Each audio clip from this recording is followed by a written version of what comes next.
अमरावतीत मतमोजणी सुरू असताना लोकशाही भवनाच्या परिसरात कुणाचा पायपोस कुणाच्याही पायात नव्हता। उमेदवारांचे एजंट आणि अन्य काही लोक थेट माध्यम कक्षांमध्ये येऊन बसले। पोलीस थोड्या वेळानं बाहेर ये जा करत म्हणत होते, पण त्यांचा काहीही उपयोग होत नव्हता। त्यामुळे पत्रकार कक्ष हा जनरल वॉर्ड सारखा झाला होता। अमरावतीच्या लोकशाही भवनात मंगळवारी मतमोजणी पार पडली।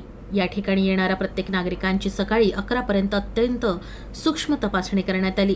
यात पत्रकार देखील सुटले नाही। तर निवडणूक आयोगाचं आय कार्ड दाखवून देखील काही फायदा झाला नाही, कारण त्या आय कार्डचं महत्त्व पोलिसांना फारसं माहिती नव्हतं। त्यामुळे हे कसलं कार्ड आहे अशी विचारणा प्रमुख गेटवरच होत होती। दुपारी 12 नंतर तपासणी थोडी स्थिरावली। त्यानंतर अनेकांनी मोबाईल, तंबाखू, खर्रा देखील परिसरात आणला। मेटल डिटेक्टरमधून प्रवेश दिला गेला खरा, मात्र ते सुरू नसल्याचं चित्र दिसलं। निवडणूक यंत्रणेची ढिसाळ कार्यपद्धती ही दखलनीय ठरली।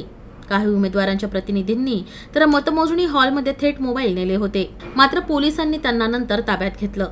मतमोजणी केंद्राच्या 14व्या आणि 15व्या फेरीची मतं मोजली जात असताना माहिती अधिकारी कार्यालयाकडून मात्र 8व्या फेरीवरच अडकून होती।